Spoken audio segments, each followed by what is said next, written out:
യേശു തമ്പുരാന്റെ പരിശുദ്ധനാമമായി മഹത്വമാകട്ടെ. ഇന്നത്തെ ചിന്തയ്ക്കായി യോഹന്നാന്റെ സുവിശേഷം 3-ാം അധ്യായം അതിന്റെ 14-15 വാക്യങ്ങൾ നമുക്ക് വായിക്കാം. മോശ മരുഭൂമിയിൽ സർപ്പത്തെ ഉയർത്തിയതുപോലെ മനുഷ്യപുത്രനെ ഉയർത്തേണ്ടതാണ്. അവനിൽ വിശ്വസിക്കുന്ന ഏവരും നിത്യജീവൻ പ്രാപിക്കേണ്ടതിന് അത് 15-ാമത്തെ വാക്യം 16 വായിച്ച തന്റെ ഏകജാതനായ പുത്രനെ വിശ്വസിക്കുന്ന സകലരും നശിച്ചു പോകാതെ നിത്യജീവൻ പ്രാപിക്കേണ്ടതിന് ദൈവം അവനെ നൽകുവാൻ തക്കവണ്ണം ലോകത്തെ സ്നേഹിച്ചു. കരുണാസമ്പന്നനായ പിതാവിന്റെ ചിത്രം തന്റെ പുത്രനെ ഈ ഭൂമണ്ഡലത്തിലേക്ക് അയച്ചു വെളിപ്പെടുത്തുകയാണ്. ദൂരനായ കടുകട്ടിയുടെ അടുക്കപ്പെടാത്ത ഒരു ദൈവിക സങ്കല്പത്തിൽ ഇരിക്കുന്നവർക്ക് മനസ്സിലാകും. മാനവരാശിയുടെ മോചനത്തിനു വേണ്ടി യേശു തമ്പുരാനെ ഈ പ്രപഞ്ചത്തിലേക്ക് അയച്ചവന്റെ സ്നേഹം, ആ സ്നേഹത്തെ യേശുവിലൂടെ വെളിപ്പെടുത്തി യേശുവിൽ വിശ്വസിക്കുന്ന സകലരും രക്ഷ പ്രാപിക്കേണ്ടത്. ഹല്ലേലൂയ. ജനം പാപങ്ങളിലേക്ക് മരുഭൂമിയിൽ പിടഞ്ഞു വീണപ്പോൾ പിടഞ്ഞു വീഴുന്ന ജനത്തെ നോക്കി പിതാവായ ദൈവമേ ഇതിന് മറുപടി തരണമേ എന്ന് മോശ നിലവിളിച്ചപ്പോൾ അവിടെ തമ്പുരാന്റെ നിർദ്ദേശപ്രകാരം മരുഭൂമിയിൽ ഒരു സംഭവം ഉയർത്തി കാണിക്കുക. എന്താ ഉയർത്തിയത്? മരത്തിന്റെ മുകളിൽ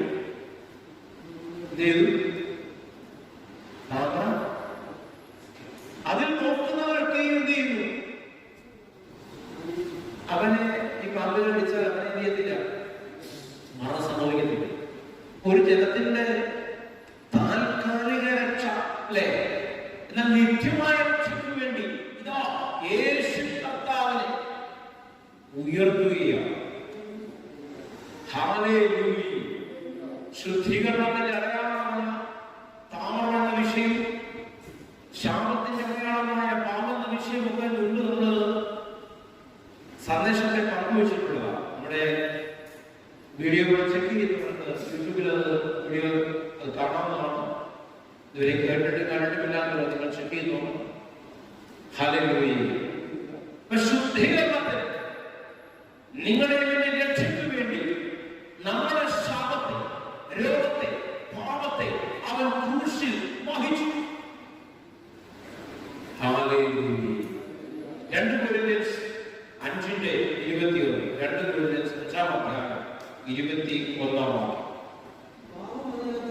പാപമറിയാത്തവനെ നാം അവനിൽ ദൈവത്തിന്റെ നീതിയാകേണ്ടതിന് അവൻ നമുക്ക് വേണ്ടി പാപം എന്ന് പറഞ്ഞാൽ ലോകത്തിന്റെ പാപത്തെ അവൻ ചുമത്തപ്പെട്ടു.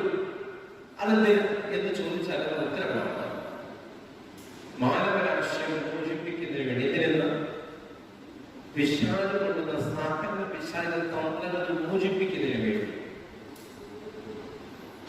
എന്റെ അപ്പ എനിക്ക് വേണ്ടി കാൽവരിൽ യാഗമായി തീർന്നു. ഹല്ലേലൂയ. അത് മറ്റൊരു പകരക്കാരനെ വെച്ച് നടത്തിയെന്നല്ല ബൈബിൾ പറയുന്നത്. അങ്ങനെ പറയുന്ന അർത്ഥങ്ങളും വിശ്വാസങ്ങളും ഒക്കെ ഉണ്ട്. വിശുദ്ധ വചനത്തിൽ വ്യക്തമായിരിക്കുന്നു, യേശു കർത്താവിന് മുമ്പ് 600-700 വർഷങ്ങൾക്ക് മുമ്പ് എഴുതപ്പെട്ട പ്രവചന പുസ്തകമായ യെശയ്യാവിന്റെ പുസ്തകം അതിന്റെ 53-ാം അധ്യായത്തിലിരിക്കുന്ന നമ്മുടെ ശാപങ്ങളെ, രോഗങ്ങളെ, പാപങ്ങളെ ഒരുവൻ ക്രൂശിൽ വഹിച്ചു. അവന്റെ അടിപ്പിണരാൽ നമുക്ക് സൗഖ്യം വന്നിരിക്കും. കേട്ടോ, എന്തെങ്കിലും രോഗവും പ്രശ്നവും വിഷയങ്ങളൊക്കെ നമുക്ക് ഭാരപ്പെടുന്ന വ്യക്തികളെ ഇന്ന് നീ ആശ്രയിക്കുമില്ലെന്ന് ഈ വചനത്തെ ആശയോടെ വിശ്വസിച്ചാൽ നിന്റെ ബന്ധന വഴിയുക തന്നെ ചെയ്യും. എന്താ വിശ്വസിക്കേണ്ട വചനം?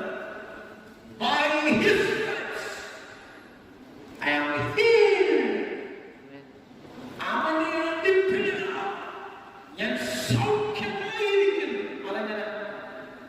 അതെങ്ങനെ വിശ്വസിക്കാൻ പറ്റില്ലേ? ഞാനിപ്പോൾ പ്രശ്നത്തെ നേരിടുകയില്ല. നീ പ്രശ്നത്തെ നേരിടുന്നു, വിഷയങ്ങളെ നേരിടുന്നു.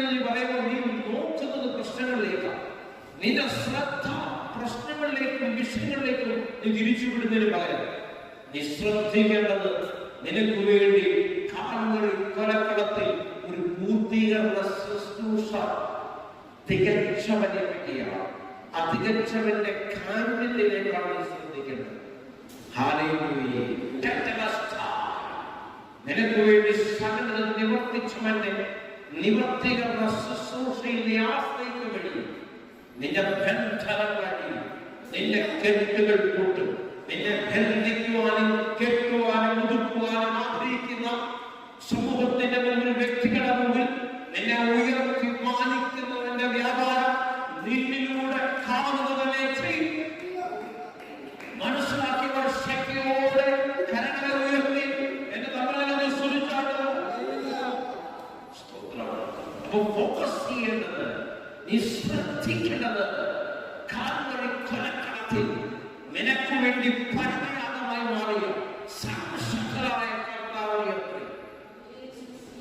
അവന്റെ മേൽ നമ്മുടെ പാപങ്ങളെ ചുമത്തി, നമ്മുടെ രോഗങ്ങളെ അവൻ ഏറ്റെടുത്തു, നമ്മുടെ ശാപങ്ങളെ അവൻ മാറ്റി. ഇനി ഞാൻ ശപിക്കപ്പെട്ടവനല്ല, ഇനി ഞാൻ ലോകത്തിന് അടിമയല്ല, ദുഷ്ടനെ ജയമെടുക്കാൻ കഴിയത്തില്ല. ഈ ഒരു വിശ്വാസത്തിന്റെ അകത്തുണ്ടെങ്കിൽ ഏത് വലിയ സംഭവമാണെങ്കിലും നിന്റെ മുമ്പിൽ വന്ന് മുട്ടുകുത്തുവതേ. മുട്ടുകുത്തുവോ? ഒരു പാട്ട് പാടാനുണ്ടല്ലോ, എല്ലാം എല്ലാം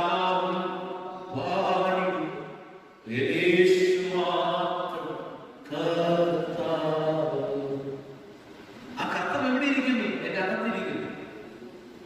ഇതെന്റെ വിശ്വാസത്തിന്റെ അടിസ്ഥാനം. ആ കർത്താവിന്റെ അകത്താണെങ്കിൽ ഈ സംഭവങ്ങളൊക്കെ വന്ന് എവിടെ വന്ന് മുട്ടുകുത്തു? നിന്നെ തകർക്കാൻ ശ്രമിക്കുന്നവർ നിന്റെ മുമ്പിൽ മുട്ടുകുത്തുന്നതായി പറഞ്ഞു വരുന്നില്ല. മനസ്സിലാക്കുന്നത് കർത്താവിനെ ശക്തി. ഫിലിപ്പിയൻസ് 1-ാം അധ്യായം അതിന്റെ 10-11 വാക്യങ്ങൾ. ഫിലിപ്പിയൻസ് 1:10-11 വാക്യം വായിച്ചാണ്.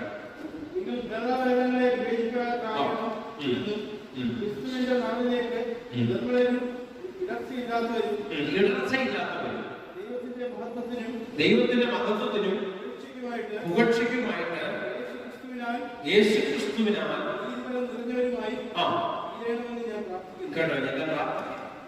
എന്താ പ്രാർത്ഥന? യേശുക്രിസ്തുവിന്റെ ദൈവത്തിന്റെ മഹത്വത്തിനും പുകഴ്ചയ്ക്കുമായിട്ട് യേശുക്രിസ്തുവിനാൽ എന്താ? നീതി ഫലം നിറഞ്ഞവരെ തീരണം. നീതിയുടെ ഫലം എന്താ പറയുന്നത്? നീതിയുടെ ഫലം നിറയണം. നിറഞ്ഞാൽ പുറത്ത് വെളിപ്പെടുത്തില്ലേ? പുറത്ത് വെളിപ്പെടുത്തില്ലേ?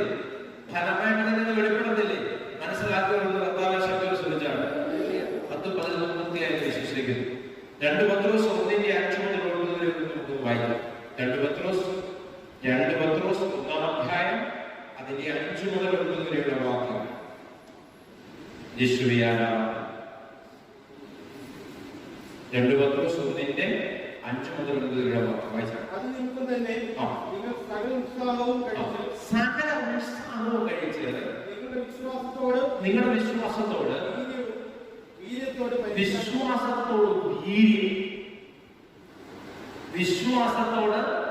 വീര്യം. ചുമ്മാ അങ്ങനെ ഇങ്ങനെയുള്ള വിശ്വാസം അല്ല, വീര്യമുള്ള വിശ്വാസം. ഭയങ്കര വീര്യമുള്ള ടീമാണ്. വിശ്വാസം ഉറച്ച കക്ഷികളാണ്. ഒരു ശക്തിക്ക് അവരെ കിടക്കാൻ എന്തൊക്കെ തരുന്ന പ്രലോഭനം എന്തൊക്കെ തരാമെന്ന് പറഞ്ഞാൽ, എവിടെയൊക്കെ കൊണ്ടുപോയി ഏതൊക്കെ തരത്തിൽ ഉയർത്താമെന്ന് പറഞ്ഞാൽ തമ്പുരാനുള്ള കളിക്കില്ല. കാരണം ആ സകലത്തെ ഉണ്ടാക്കിയ തമ്പുരാനാണ് എന്നെ ഇതുവരെ നിർത്തിയിരിക്കുന്നത്. അവിശ്വാസത്തോട് വീര്യത്തോട് പരിജ്ഞാനം. വിഷയങ്ങൾ എങ്ങനെ നേരിടണം? പരിജ്ഞാനത്തോടെ നേരിടണം. പരിജ്ഞാനത്തോട്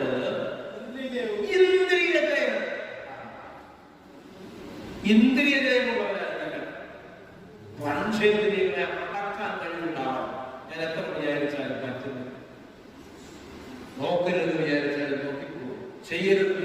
ചെയ്തു പോകും. പിന്നീടത്തോട് പോകരുത് വിചാരിച്ചാൽ അത് പോയി പോകും. പരിശുദ്ധാത്മാവേ, എനിക്ക് ഇന്ദ്രിയജയം തരണമേ. ഒരു പ്രാർത്ഥന നിങ്ങളെ ഉയരുന്നുണ്ടെങ്കിൽ ലോകത്തിലെ ഒരു ശക്തിക്ക് നിന്നെ അന്യത്തിലേക്ക് കൊണ്ടുപോകാൻ പറ്റത്തില്ല.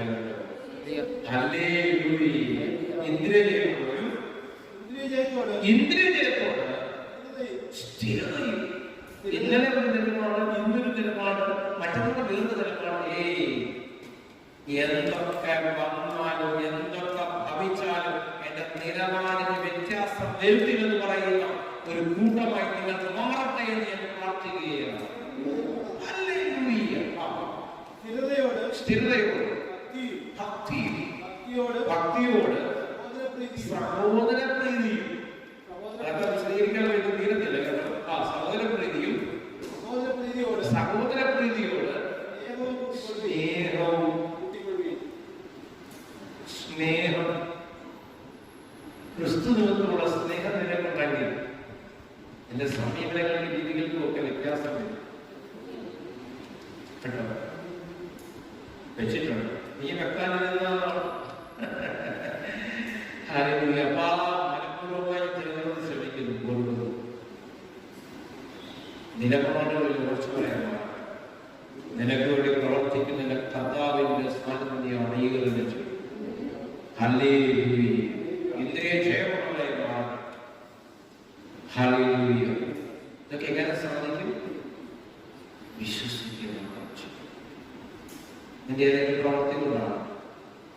ഞാൻ ഇന്നതൊക്കെ ചെയ്യാതിരിക്കുന്ന കൃപയാണ്, ഞാൻ ഇന്ന വഴിയെ പോകാതിരിക്കുന്ന കൃപയാണ്, കർത്താവിന്റെ കൃപയാണ്, കർത്താവിന്റെ കരുണയാണ്. ഞാൻ ആവശ്യമില്ലാതെ പറയുന്നതൊന്നും സഞ്ചരിക്കുന്നില്ല. അതിന് എനിക്ക് കൂടുതലൊന്നുമില്ല. കൃപ, കൃപ, ബൈ ഹിസ് ഗ്രേസ്, അവന്റെ കൃപയാണ് ഞാൻ ക്ഷണിക്കുന്നു. എന്റെ പ്രമാണം പോലും അവന്റെ കൃപയാണ്, എന്റെ കുടുംബം അവന്റെ കൃപയാണ്, എന്റെ തലമുറകൾ അവന്റെ കൃപയാണ്, എന്റെ സമ്പത്ത് അവന്റെ കൃപയാണ്, എന്റെ ജീവിതം തന്നെ അപ്പയുടെ കൃപയാണ്. വിശ്വസിക്കുന്നവർ മാത്രം കരങ്ങളെ ഉയർത്തി ശക്തിയോടെ യേശുവെ സ്തുതിച്ചാണ്. പിതാവായ ദൈവത്തിന് ഇഷ്ടം തോന്നി. ആ ഇഷ്ടം തോന്നിയാണ് നിങ്ങൾ വന്നിരിക്കുന്നത്. യേശു ക്രിസ്തു മുഖാന്തരമുള്ള വിടുതൽ അനുഭവിക്കുവാൻ നിങ്ങൾക്കും എനിക്ക് ഇടയായത് എങ്ങനെ? പിതാവിനോട് ഇഷ്ടം തോന്നിയുണ്ട്. നീ സുഖമായിരിക്കും പിതാവ് ആഗ്രഹിക്കുന്നില്ല. നീ എന്നും രോഗിയായി, നീ എന്നും അസ്വസ്ഥനായി, നീ എന്നും പ്രശ്നങ്ങളെ നേരിട്ട് എന്നും കണ്ണുനീര് നിരാശയോടെ ജീവിക്കാനാണോ ദൈവം ആഗ്രഹിക്കുന്നത്? അല്ലേ അല്ല. എന്റെ ദേഹം, ദേഹി, ആത്മാവിന്റെ മേൽ പൂർണ്ണ സ്വസ്ഥതയുടെ ശബത്തിന്റെ അനുഭവം ഉണ്ടാകട്ടെ എന്ന് ഞാൻ പ്രാർത്ഥിക്കുകയാണ്. എന്നെ ഇന്റർനെറ്റ് മുഖാന്തരം കണ്ടുകൊണ്ടിരിക്കുന്ന 15 ഭാരപ്പെട്ടിരിക്കുന്ന വ്യക്തികളെ ഇന്ന് ഈ സഭ എന്നോട് പ്രാർത്ഥിക്കുന്ന നിമിഷം നിങ്ങളും പ്രാർത്ഥനയിൽ പങ്കുചേരുന്നുവെങ്കിൽ നിങ്ങളുടെ വിഷയങ്ങൾ എത്ര ഭയങ്കരമാണെങ്കിലും എന്റെ യേശുവിനെ അത് മാറ്റപ്പെടും. മാറാത്തൊന്നുമില്ല. ആ വിശ്വാസം നിങ്ങളകത്ത് കണ്ടട്ടെ. ഇത് ഞാൻ അനുഭവിക്കുന്ന വിഷയം എത്ര വലുതാണെങ്കിലും അതെന്റെ മുമ്പാകെ മുട്ടും മടക്കുക തന്നെ ചെയ്യും. കണ്ണുകളയ്ക്കാൻ പ്രാർത്ഥിക്കും. യേശുവേ അരുമനാഥ, അങ്ങയുടെ കൃപയാണ് ഞങ്ങൾ ക്ഷണിക്കുന്നത് അറിയാം. പുകഴ്വാനും പ്രശംസിക്കാനും ഒന്നുമില്ല. ഏറിയുള്ള വിശ്വാസം എന്ന ബോധ്യം അങ്ങ് ഞങ്ങളുടെ ജീവിതത്തിൽ പകർന്നു. വിശ്വാസത്തിൽ വീര്യമുള്ളവരായി, ഭരിക്കാനുള്ളവരായി, ഇന്ദ്രിയത്തെ പ്രാപിച്ചവരായി, മറ്റുള്ളവർക്ക് നന്മ ചെയ്യുന്നവരായിരിക്കും. സ്നേഹത്തെ, ക്രൂശിലെ സ്നേഹത്തെ മറ്റുള്ളവരോട് പങ്കുവയ്ക്കുന്നവരായിരിക്കും. ഞങ്ങളെ പ്രാപ്തമാക്കണമേ എന്ന് പ്രാർത്ഥിക്കുക. ഞങ്ങൾ വിശ്വസിക്കുന്ന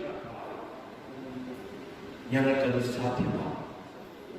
ഞങ്ങളെ കാണുന്നവർ ക്രിസ്തുവിനെ കണ്ടു എന്ന് പറയുന്ന തലത്തിലേക്ക് ഞങ്ങളുടെ സ്വഭാവത്തെ മാറ്റിമറിക്കുകയാണ്. നല്ല ഗുണങ്ങളെ കൊണ്ട് സകലരെ നടക്കുകയാണ്. എന്നോട് പ്രാർത്ഥിക്കുന്ന സകലമേലും ദൈവശക്തി വ്യാപനം, രോഗികൾ സൗഖ്യമാകട്ടെ, ബന്ധനങ്ങൾ അഴിയട്ടെ, എന്നെ തകർക്കാൻ ശ്രമിക്കുന്ന